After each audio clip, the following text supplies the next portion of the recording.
All right, it looks like people are rolling in. Should we get started?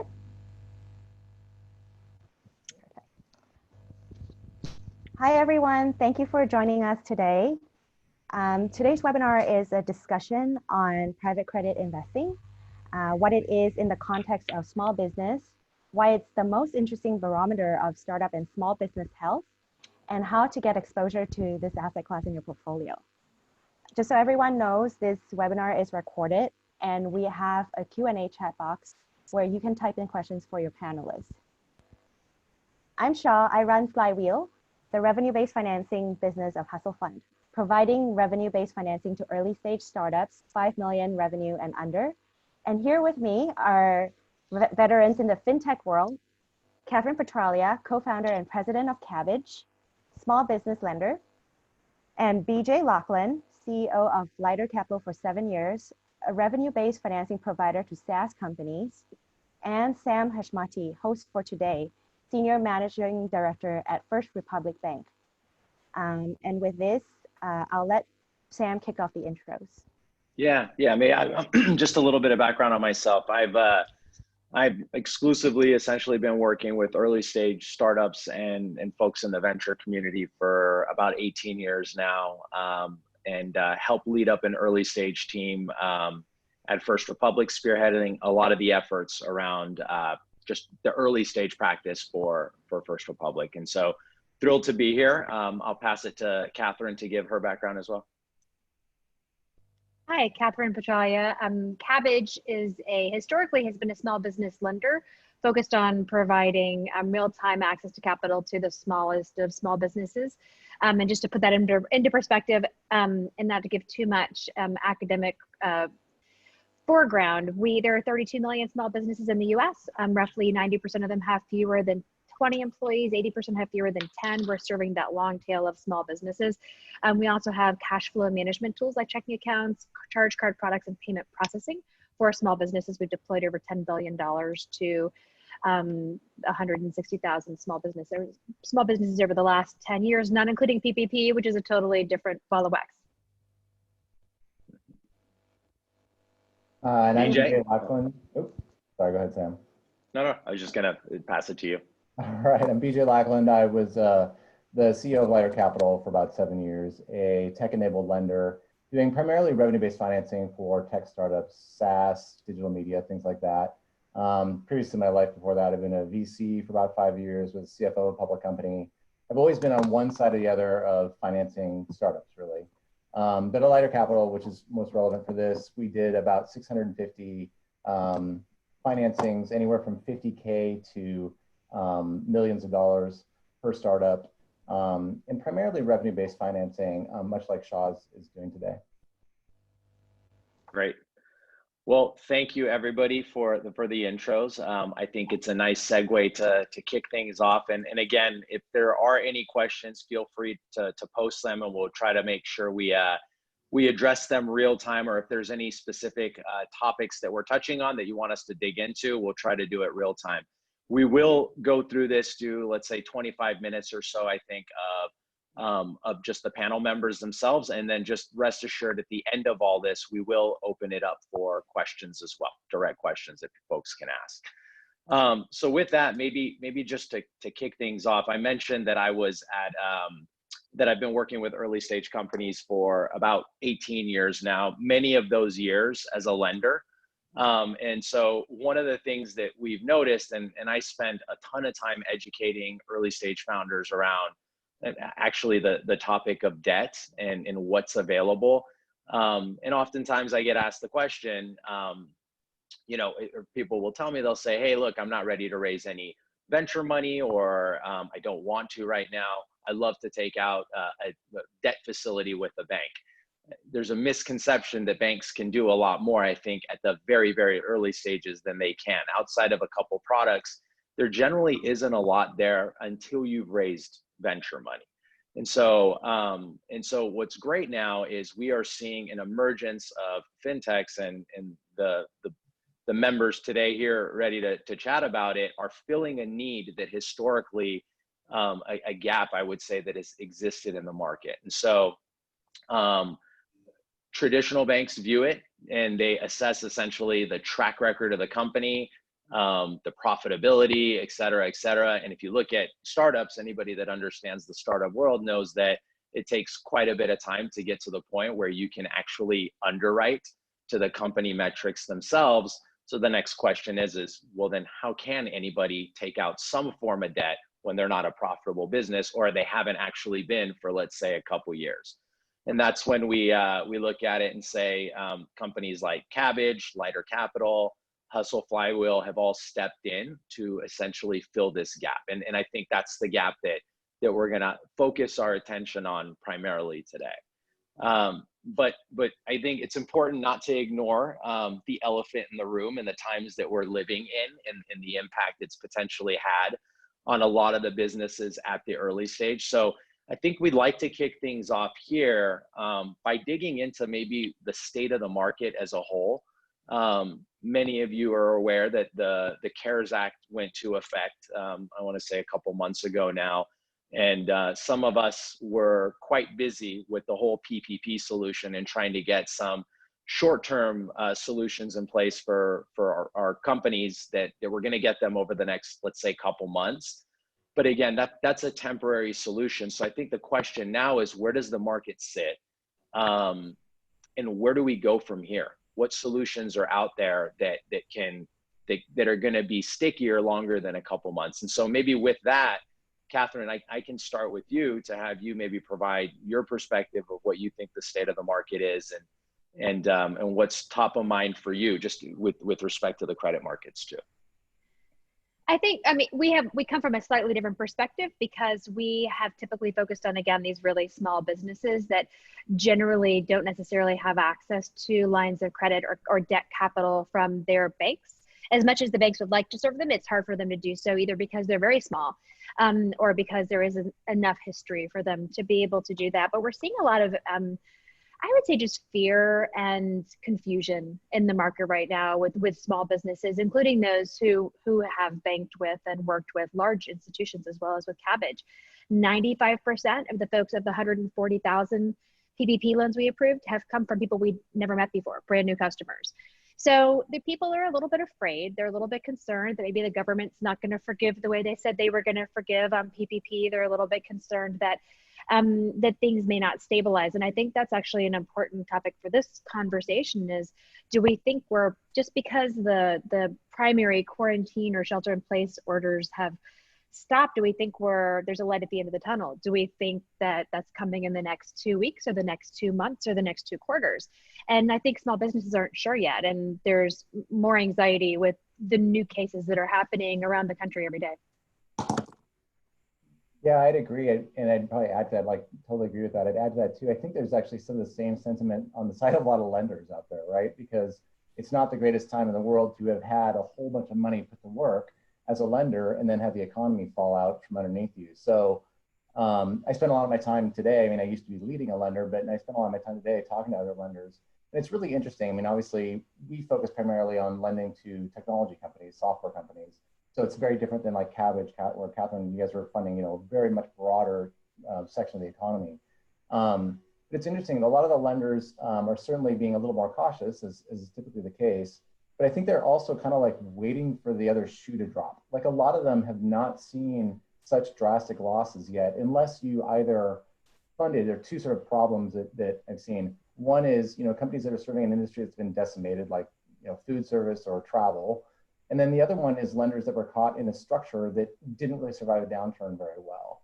And those two things, I think, are causing problems. Besides that, it's really interesting. A lot of tech companies, a lot of SaaS stuff that I was most familiar with has been very, very resilient. But go figure, that's also because you're talking about, employees that can work remotely, serving up software that goes through, AWS or Azure, being served up to customers that can consume it remotely. So in a bizarre sort of way, SaaS and some things like that are actually really well positioned to weather this storm. But that's not the greatest representation always of the broader economy, certainly. Definitely. Sure. I will chime in to say that we're a new lender. So we're, very fortunate to just have come in right before this happened.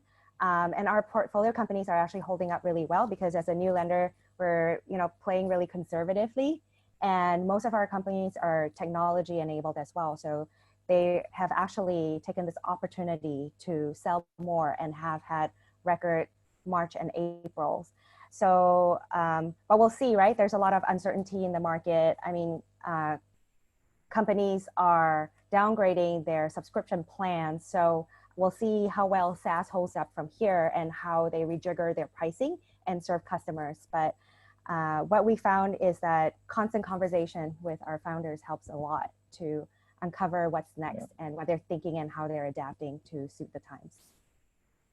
Yeah, maybe double clicking on that, you talk about where we are in how companies are adapting, and Shah, you even mentioned staying very close to them, probably advising them in a lot of ways. Because you look at, I mean, regardless of what's going on right now in this moment of time, we were on a bull market for 10 plus years, essentially, right? And you look at traditional cycles and where we sit in it, generally there is some level of correction that needs to occur within the market to keep everybody relatively honest, right? Even at the very early stages with companies raising capital. I think one thing we've started to see just already as we're starting to have conversations, we look at it and see technology is actually more important now than perhaps ever, right? I think this has been a forcing function for a lot of people that maybe had some resistance to adopting technology now doing it. So that part of it with respect to where we are with innovation, we think is relatively strong. But if you look at where we are in the cycle, what are you advising your companies with respect to capitalization and things of that nature to weather the storm, and what is the message being sent to early stage companies around the ability to access capital in today's market, whether be it debt or equity? Right. So we're making them focus on their cash runway. So everyone has reported, what they have left and what's available to them. I think the PPP loans actually came at a very timely cadence. And so we've encouraged all our portfolio companies to apply where, they qualify. And that was a pretty mad rush, but I think most of them have safely gotten that stimulus, which will last them comfortably for a few months. But now people are focusing on loan forgiveness, right? And see, what they have to do in order to preserve that capital. And separately, we're connecting our companies to our network of investors as well, whether they're raising a bridge round, venture debt, even if that's something that they haven't, considered before, and ways to unlock capital through invoice financing if they have solid invoices. So all sorts of ways, and of course, revenue-based financing as well. Yeah, I echo a lot of the same thoughts. All the companies that, like when I was at Lighter, and then also companies now that I talk to.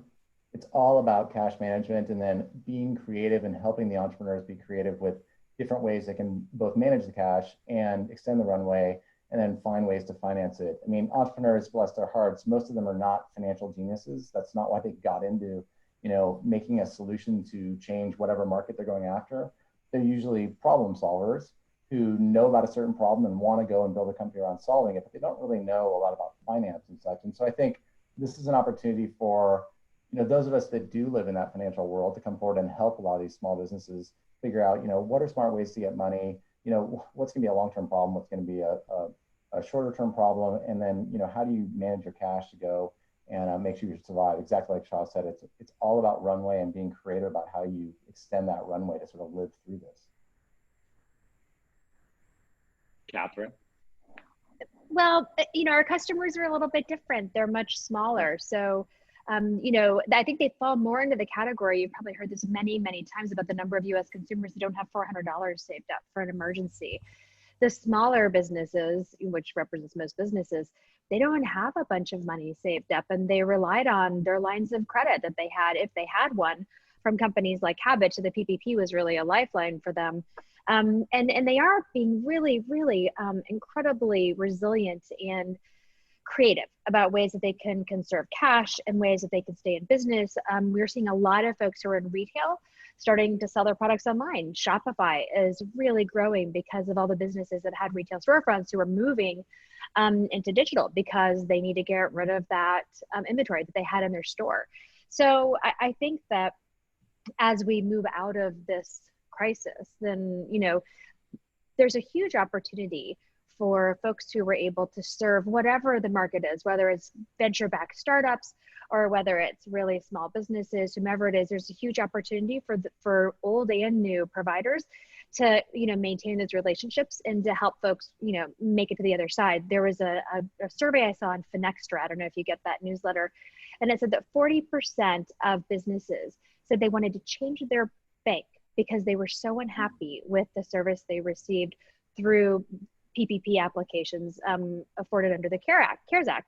And so I think there's a big opportunity to get new customers. We have over 240,000 new customers that we paid nothing for because of the applicants under PPP.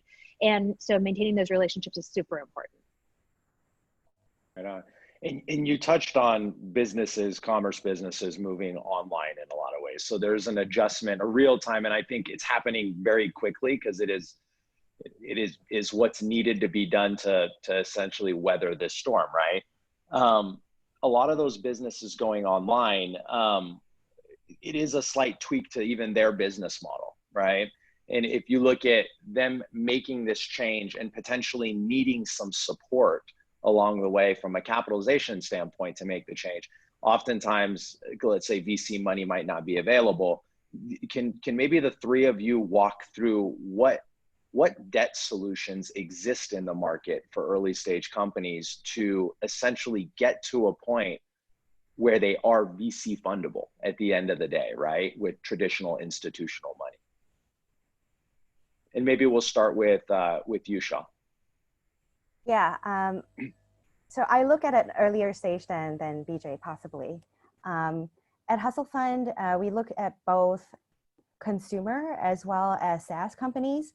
And we've actually engaged companies as soon as 6 months into operations, as long as they qualify and meet the criteria for certain metrics, of course. So first things is they have to have found like a predictable sales and marketing channel. And for a lot of early stage consumer companies, that's usually Facebook, Instagram, and Google, right? So they've at least spent that time testing out their AdWords, their customer segment, and have a positive return to their ad spend. So we like to see that as, you know, an early indicator that something works, and then we'll provide them a short-term loan with a small amount matching, you know, 1 or 2x their monthly revenue, and go from there. So for as long as they maintain or improve, then we'll offer them an upsize. So you can start there with like early lenders like us who are willing to look at companies with, you know, even like $5,000 in revenue, and go from there. And then if you serve credit-worthy customers that are bigger and have longer payment terms and find that your cash is locked up in like insurance companies or airlines or Walmart, for example, then, you know, we can find ways to match you up with invoice financing providers who are willing to work with startups as well. Okay. BJ, do you want to maybe touch on what you're seeing available out there in the market?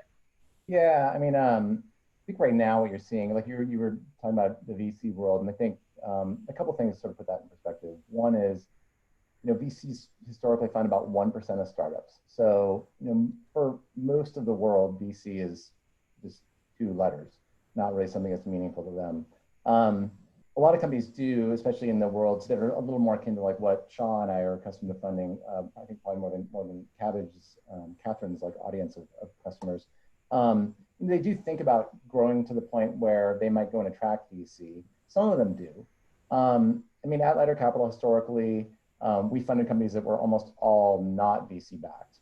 About 25% of them went on to raise VC, but that was in like normal times. Now, I think what you're seeing mostly is companies that either had raised some VC or had raised some sort of off-brand VC, whether it was from an institution that is a strategic investor or it's like a family office that doesn't have a brand name with Silicon Valley Bank and things like that. And so they don't garner the ability to bring in debt financing options with it. You're seeing a lot of those companies having to go look at private debt markets, which I think is a great opportunity for private debt investors. For a lot of those companies, it's very difficult because they've raised some equity money, they're sort of targeted at growing, they're probably burning some cash that they're now gonna have to cut back on to extend runway and such.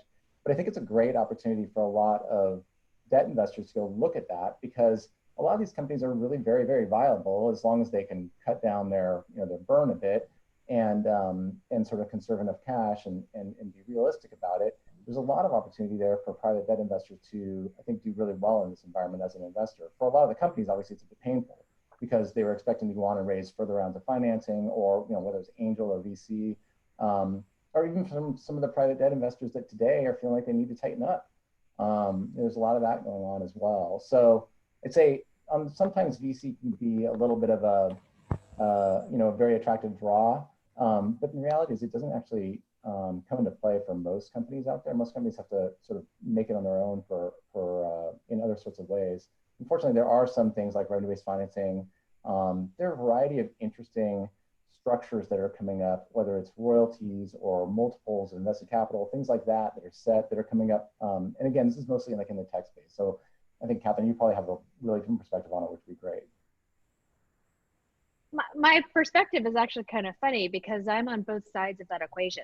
Yeah. On the one hand, I'm not really investing in the businesses that we serve. I'm just making them a loan. It is debt, but there's no equity component to it. I'm not evaluating anything other than revenue and longevity of revenue and the likelihood that the revenue will continue to support the line of credit we provide or whatever the other product is. But we also are dependent on the debt market. So we have always had an ABS facility, not always. We started in 2009. So I feel like I've seen this movie before, this post potentially pandemic world, but raising debt capital was really hard then because it was expensive and everybody was very risk averse, and we're going to need it again to fund the loans that we make to our customers. So I need the capital markets and I need folks who want to, invest in what might be construed as risky debt. And I also need the customers to whom I need to deliver it. So we're actually seeing the debt markets pick back up. We're getting lots of inquiries, and usually it's the most expensive capital that comes calling right after a situation like this, and that's exactly what we're seeing.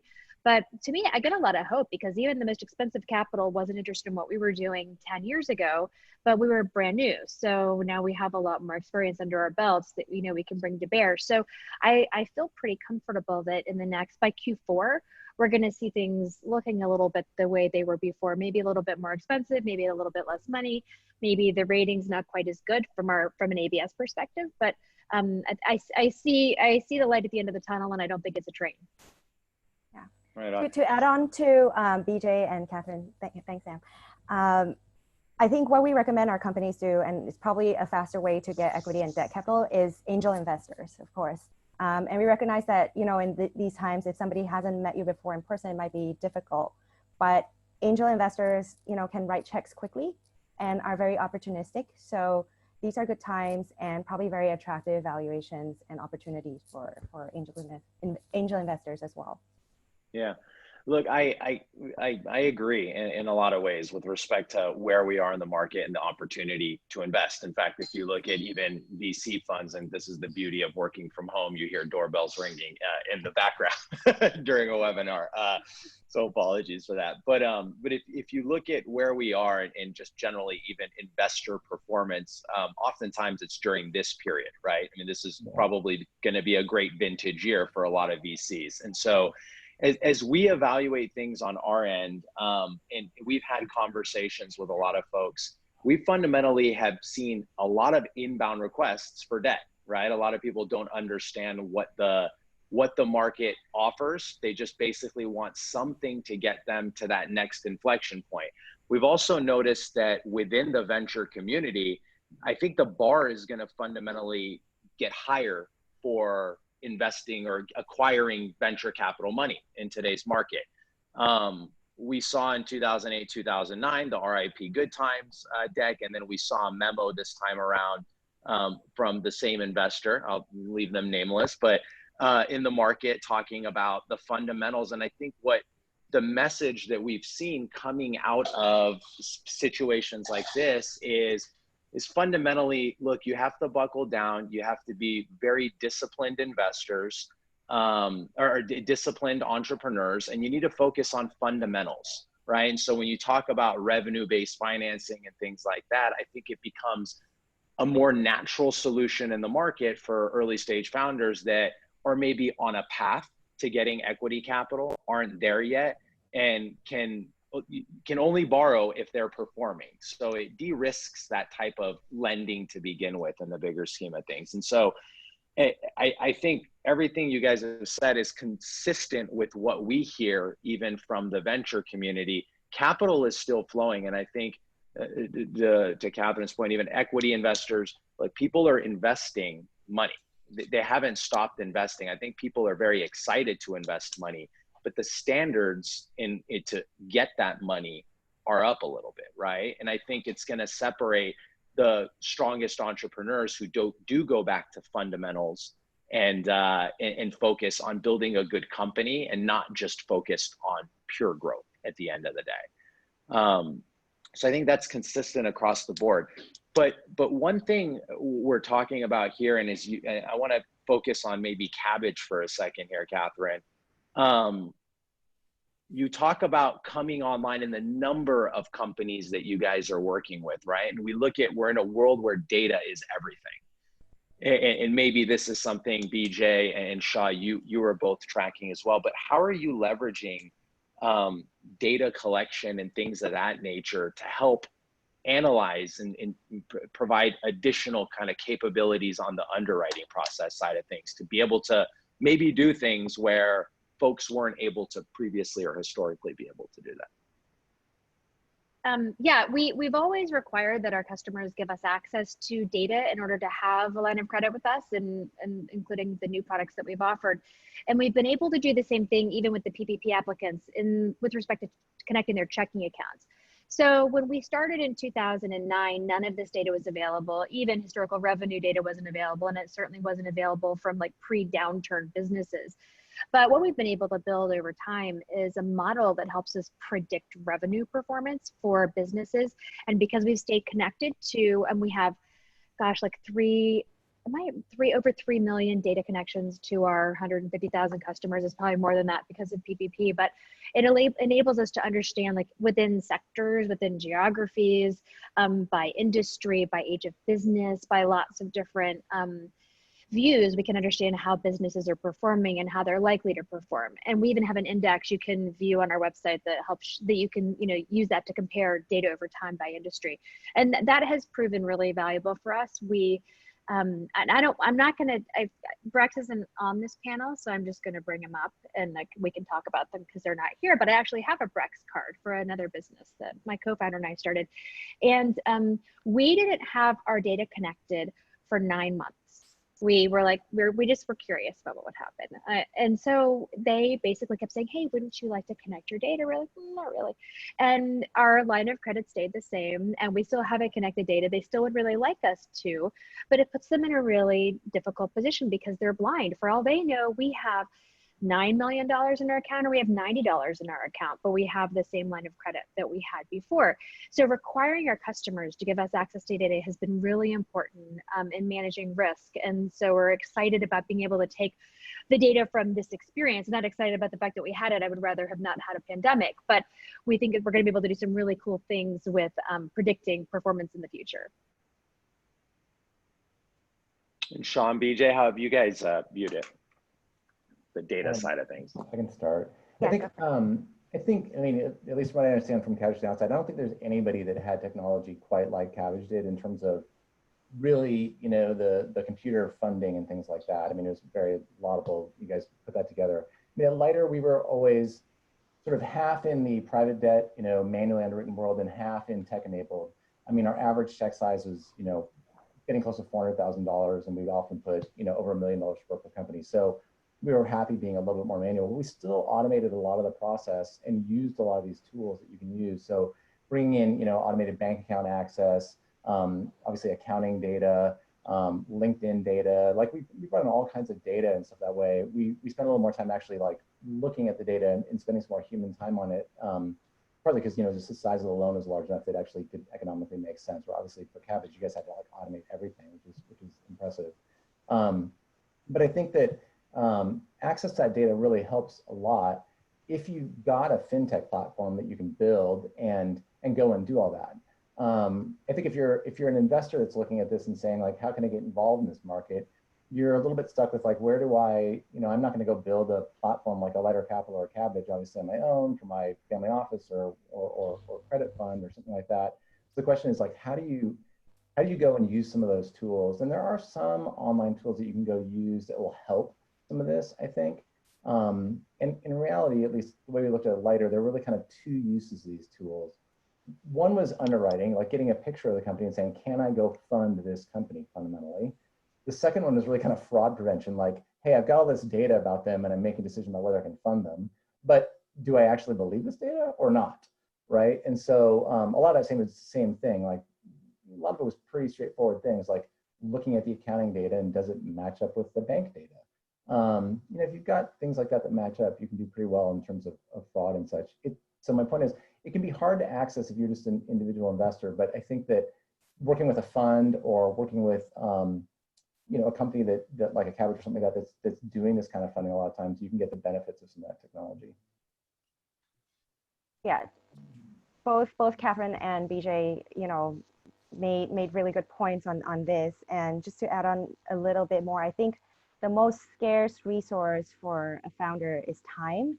And so today's lender has to leverage data to get that kind of speed to be able to respond to founders in a very timely basis. And I think anything beyond 72 hours sometimes creates a drag and friction in terms of being able to add significant value to the founder. So what we are trying to do here as a startup as well is plug into the typical tech stack of our companies as a base, and then leverage that to have more meaningful conversation with them as time goes along, right? If things change, ad revenue is down, it might be cheaper for startups to start, investing in these things. These are things that we look at in order to help our startups adapt to the times.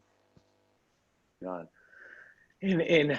And thank you for that. I want to double click on something BJ just mentioned around investing in the credit space, right? I think historically there's a lot more activity with respect to investing directly in companies or divesting in equity funds.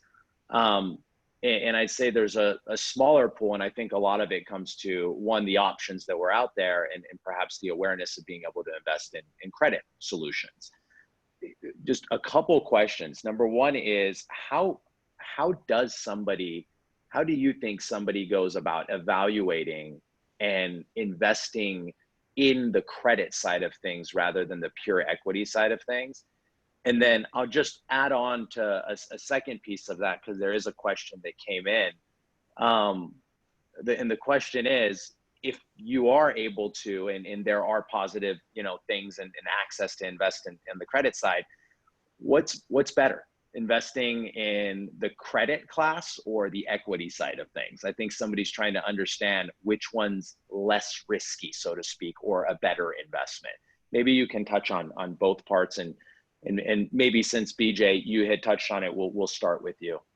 Sure. I think, it's interesting because from my perspective, I used to run like a direct lender like this, right? And so, and we took some amount of upside. With revenue-based financing, you kind of get an upside kicker. It's not like a traditional warrant, but you do get a bit of an upside kicker with these things. And I think that was a good position to be in. I also think taking some warrants these days is warranted, not to pun that out too much, but I think that it's a good time to be not overly hard-nosed with stuff, but to actually like drive some decent terms that you should get some decent returns. I mean, these should be, as Sammy mentioned earlier, these should be really good vintages right now. So what I'm seeing right now is interesting, I think, being on the outside a little bit and talking to a lot of different funds, and then been talking to a lot of like family offices and stuff too that have investments in equity investments in a lot of startups, and they're looking at them now and saying, what should we do, right? We've got some that are clear winners and we just want to get a larger position in them. We don't want to punish management too hard with down rounds and stuff like that, but we want to get a larger position. We've got then the bulk of them that are doing okay. And what do we do with those? And I actually think credit is a great place to be with some of those. And so if you're a large enough family office, you can become a direct lender. It's tricky and it's tough. Like as Sam, you're talking about, like it's a very different thing than putting in equity. Or the other thing you can do, I think, is work with a fund like Shaw is running and say, hey, I'm going to go and spread out a bunch of my bets into something that's going to go and diversify some of this risk. But I mean, get some of the upside of this vintage, because I do think it's a very attractive time to be putting money to work, in part because you can drive a lot of very good terms, and in part because we're on the precipice of another decade of zero yield, probably, right? So I personally, and one more bit of background, I'll pass the baton here. I've been a VC in the past, as I've also been a lender, and I guess I always used to joke about it. I've been fully converted to the dark side now, having been on both of them. I'm a full-on committed lender at this point in time. I do think a lender with some equity upside, though, or equity-like upside, like you get with revenue-based financing, is a great place to be if you're going to be investing in high-growth areas like startups. Shaw, Kathryn? Yeah, I think there is really good risk reward in terms of investing in credit. It's a shorter lockup, and you get like low to mid-teens types returns if you're investing in a company really early on. So I think something to look at if you're going to be earning 0% interest rate in cash sitting in the bank, is that the alternative to earn some kind of dividend, so to speak, is to maybe get your feet wet with companies like ours. The alternative, of course, is to be an angel investor or invest in a VC portfolio, but that has a definitely longer lockup period and is a lot riskier, I will say. So in these times, credit could be like a good asset class to consider to manage your risk, for sure. And another thing that I would add on is to look at the fund or company that you're investing in, what kind of value they can add to their companies, right?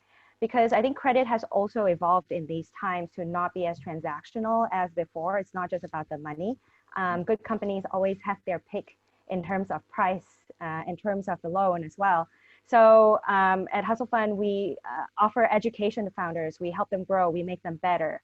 And so we actually have control over, the company's performance and graduating them to be able to raise money from various sources as well, because they can present the metrics that are going to impress those that investor set. Gotcha. And Kathryn, you actually sit in a little bit of a different seat and position.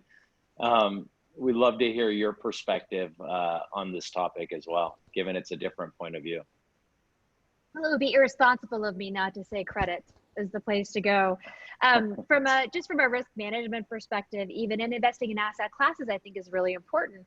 And I'll use this current market as an example. Investors who are investing in high risk asset classes, even in ABS or other similar vehicles, they're going to lose money for the next 6 months. It's just going to happen. But they also got paid for a long time to do that. So at the end of the day, they're going to be just fine.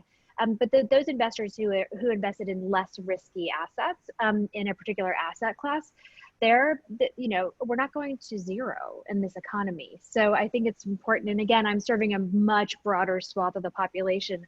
I don't get to know my customers the way you guys do. They don't think of themselves as founders. They think of themselves as entrepreneurs and as business people. They don't think they're ever going to raise venture capital, and this represents the preponderance of small businesses and a very large asset class. So, and within that class, of course, there's higher risk and lower risk. And I just believe that investing in an asset class really mitigates your risk, whether you're talking high risk or whether you're talking low risk, and yields the most guaranteed returns. Yeah. Well, and we're getting some questions specifically around loaning money to startups rather than direct investments. I'd love to hear from all three of you. What do you think from your seat? What are some of the misconceptions around debt and investing in debt solutions in today's market? What are you hearing? I'm just going to start. I don't think anybody makes, not a lot of folks make loans to startups unless those startups are funded already. If somebody comes to you, goes to their bank, like go to SVB or wherever, and they're like, hey, I've got this great idea. I got 50 grand in my pocket from the last thing I did. I'm going to start this business. What do you think? How about a $2 million line of credit? They're like, I don't think so. Unless you have venture capital, venture investment already, even a Kabbage. We need a year's worth of data to make a decision about a cupcake shop. So I feel like it's crazy to imagine that without significant capital, you could get access to that at all, unless you have a lot of personal wealth that stands behind you.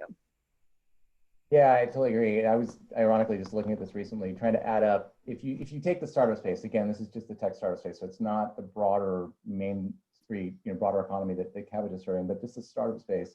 You can kind of divide it between those companies that have raised VC, that are VC sponsored, and those companies that are not. Now, there's all kinds of shades of gray in there, but just for conceptual, divide it up into two. If you look at the lenders, the private lenders, not non-bank lenders that fund VC sponsored companies, doing some back of the math envelope, I think that it was about 25 billion in AUM that's out there targeting VC backed companies.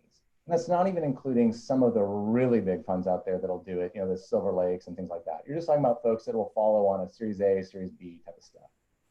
If you look at the non-sponsored world, suddenly like there are about 7 lenders, and some of them are like funds of 25 million bucks or less. There's not a lot there. And so I think that that's an asset area that's both very ripe for lenders to go into, because there's a lot more open ground there. But getting back to your point, Sam, about like what should people think about if they're thinking about getting into this? I think that lending to startups in particular is a field that's a little bit fraught with difficulty. If you look at those two different worlds, the sponsored space and the unsponsored space, you're talking about a huge variation in lending underwriting standards and what they're really looking at. In the sponsored space, a lot of folks are doing enterprise value lending. They're saying, you raise money from Sequoia with a $100 million valuation, I'll give you 10 million bucks as a lender because I feel good that they're going to guide you to an exit and I'm going to get my money back. I mean, it's more complex than that, but it's a little bit like that. In the non-sponsored space, you have to look at cash flow, right? It's like it's more old style lending. In that it's much more fundamental now, but a lot of these companies have raised some angel money or something, or they put some money in themselves, so they're burning money. So you're doing cash flow lending to companies that aren't positive cash flow. It gets a little bit more interesting and nuanced. Anyway, my point being, if you're thinking about coming in and being a lender like this, I think it's probably best to work with someone who's done it before if you can.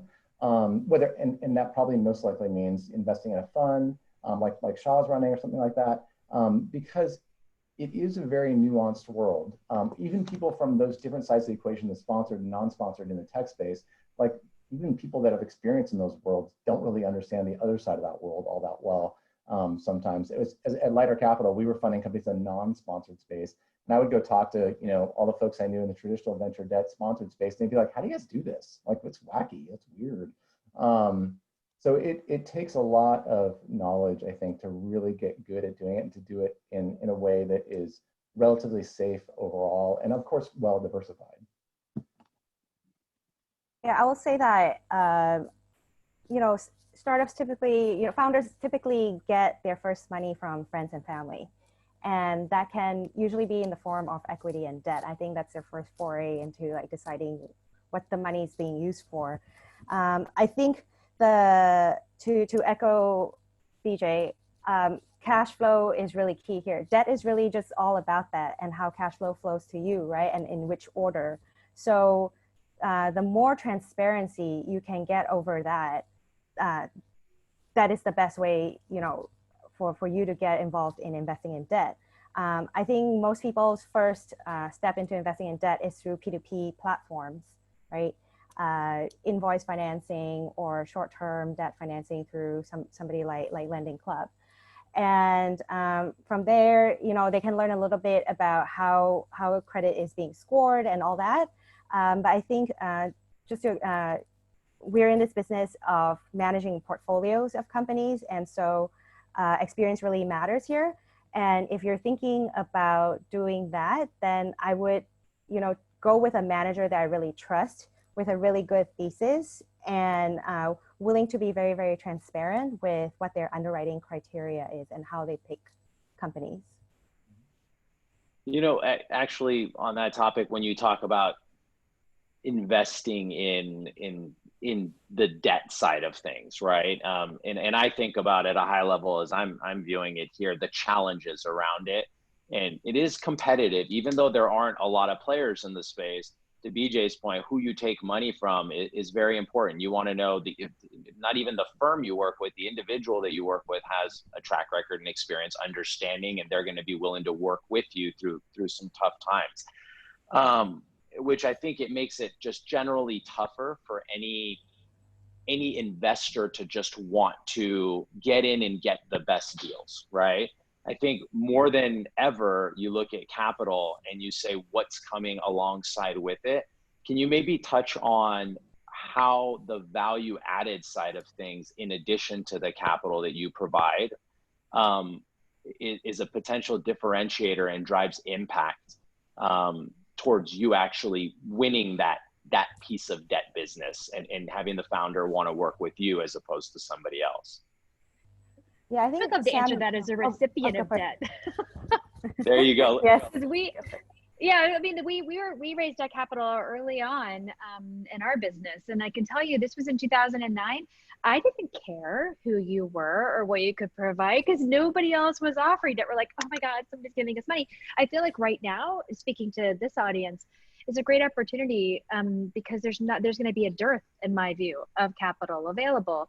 And so people are going to be less concerned about that. They're just going to want the money if things play out as we think as they did historically, like after the GFC. So I think it's important to know that the person's not a jerk and that they're going to stand behind you. But in my experience as a recipient, I've never really had an investor on the debt or equity side who woke up every morning and was like, how can we help Kabbage today? You know, it just is, I think it's a myth. BJ? Yeah, to echo you, Sam, we are all about downside protection for sure. So I think when you want to work with an investor, it's about seeing, you know, whether they can stick with you in bad times and support you during those times, because that's what really matters, right? Something that we do that adds value, like I mentioned before, we actually leverage the data that we have, and we're able to see on a real-time basis how things change. And so at Hustle Fund, we're really focused on the key drivers of acquisition for a company.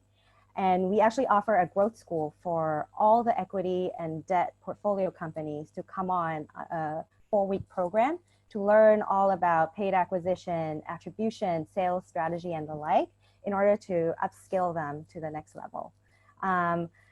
I think something else that we do is also put them in a founder community where they can ask each other questions to quickly solve problems, as well as exchange notes on things like even the PPP program, right? And I think this community of people are very, very tightly knit because everyone is going through the same thing. So there's a lot of empathy for each other and a lot of support. So that definitely adds a lot of value. Yeah, I'd say my experience at Lighter, and also frankly, sort of as a VC, right? It's a little bit different position, but somewhat similar in that, you know, if you're one of the major capital providers of the company, right? And especially, this is, I think, especially true for earlier stage startups who are, you know, they're a little wary of who they're going to go work with and things like that. Being able to build up trust is a huge thing. And at Lighter, like we did a lot of tech-enabled lending. We didn't meet these customers. We were not nearly as tech-enabled as like a Kabbage. But we didn't meet these customers. We just were talking to them on the phone, exchanging emails and things like that, and having them go through our automated process. And so how you build up trust and how you build up a sense of we're going to be there for you was always a challenge. It was something that we really had to do. So we instituted, I mean, some of these were sort of, you know, policy-wide things we did. Like we always called the companies customers. We did not call them borrowers or portfolio companies or anything like that. We called them customers, which just means you breed a little bit of a different attitude towards the companies. Anyway, that was sort of a more macro thing. On a more micro level, what we found was really these companies they did want some value add. We would directly get questions from people being like, okay, I'm looking at a couple different offers. What do you guys have besides the money? And we're like, and a lot of times we weren't actually the cheapest money, but we were really well established in the space. In our little narrow world, we built a little bit of a brand. And so people would say, hey, we really want to work with you. You guys are like the blue chip in the space, but you're not giving us the best terms. If you go and do this, we go with you, or give us a reason. Sort of what can you add besides money? And some of that we would do with perks programs, or you give them free AWS compute time and things like that. That a lot of folks would do. Or we give them cash planning tools and stuff like that. But a lot of it, they kind of wanted really 3 different things we found in terms of an actual human interaction. They wanted help with like some cash planning and financing planning. And like I said earlier, entrepreneurs are not always the best at knowing financing, right? It's not like why they became an entrepreneur is they know a lot about finance. And so kind of being there as like their financial consigliere a little bit, even it just means like having several 1-hour phone calls or helping them look at term sheets from, a bank or a VC or something like that that's new, and helping them, evaluate that is something they really valued. And it's not like it took us tons of time. So it was helping them figure out financing, and then helping them make certain kinds of strategic decisions. Sometimes those were financing related, but a lot of times they were exit related, or like, hey, do they want to go and put the business up for sale or something like that? Or were they getting a good offer, right? People would come to us and be like, hey, I've got a business that's this big and we're doing this thing. You guys know my business. It's like that. Here's the offer I get. Is that fair? Is that a reasonable offer? I always thought I was going to be bigger, but hey, it seems pretty good. Is this what you guys see going on in the market? And of course, since we'd funded hundreds of companies, we kind of knew what those markets were and we were able to help them. But really it came down to being kind of like we used to call it sort of like the best aspects of VC. We help them with financial transactions and connecting to investors and things like that, and helping them evaluate that and evaluating exits. Yeah. For what it's worth, I'll just maybe add a couple points from my perspective as well. And BJ, I think you nailed it. I think the challenge for a lot of entrepreneurs, whatever stage the business is at, is they look at the debt market and it's like a black box. They know nothing about what exists in it. And early on, when I kicked things off, I mentioned the amount of time I spend advising companies around debt. It's one, educating them on what the market is, what's available out there. And then trying to pinpoint, based on where the company is, what the appropriate resources are, right? But I agree, and I think across the board, one of the challenges is nobody knows what actually is available out there, and there are small nuances for each different debt product that turn it into a no versus a yes, and nobody even knows that. So to the extent people can be a sounding board and provide some level of, these are the market terms. This is a good term sheet, for instance, right? People half the time want to sign up for something and they want some level of validation that in that feel good. I walk away feeling good about the deal. And unless you get that sanity check through somebody that lives it day and night, I think sometimes it's very difficult for them to move forward feeling super comfortable about it. So we have seen that on our side as well. So I think there is a ton of value to that piece. I can speak to it myself. Look, being thoughtful of time, I think we just have a few more minutes. So I think we want to open it up just to see if there's any final questions anybody has that they want to ask the panelists while we're fortunate enough to have everybody here.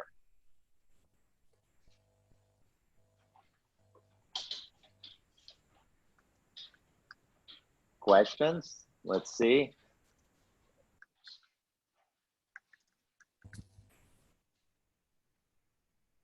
See, it says, how do you get people to take your deal? And I think that's a good way to perhaps finish things off here. Final comment maybe from all 3 of you. I think be clear and transparent in your terms, so that people feel like there's no gotchas, there's nothing hidden. You're not going to come back in 3 years and be like, oh, I actually also get your firstborn child. I didn't really tell you that. And that's why our customers are really excited about us. And again, it's a different segment, but even though sometimes our capital is more expensive, they really feel good about knowing every single thing about the deal. It's right up front. They know what they're paying for. They know how much it's going to cost. I think even if, I mean, we have found that debt capital can be very expensive, and that's okay. Like, it's totally fine. We did that all the time because we knew exactly what we were paying for. Don't shy away from sharing the terms. Yeah. I think companies come to us often comparing us with equity financing. So it's on us to really educate them about debt, you know, actually being non-dilutive if you don't take warrants or if you just take a little bit, and puts more control in the founder's hands if you know what you're doing and have a timeline as to, you know, what you want to execute on, right? Whether it's improving unit economics, establishing another sales channel, or, you know, just putting more money into paid acquisition, right? So if you have a very clear goal, debt can be a very, very good instrument for growth because you have a repeatable, measurable process where you can see what the ROI is, right? You can tell very clearly what your cost of capital is and what that return is. And I think it's good for that purpose. And then equity is used for something more long-term, like R&D or hiring engineers and the like. Yeah, I totally agree with that. Like a lot of times, the entrepreneurs we were talking to they were looking to fund growth, and they were looking at it and saying, "Wait, I'm going to go tie a whole bunch of money up into this growth, and like using equity money for that's horribly expensive." And that's if they could go raise it. So part of it was, hey, it's a lot easier to get through this deal. Like it's going to save you a bunch of time because you know raising equity money takes a ton of time, whether it's angels or VCs or whatever. I mean, unless you're Uber and you have people throwing money at you, it takes a ton of time to go raise money.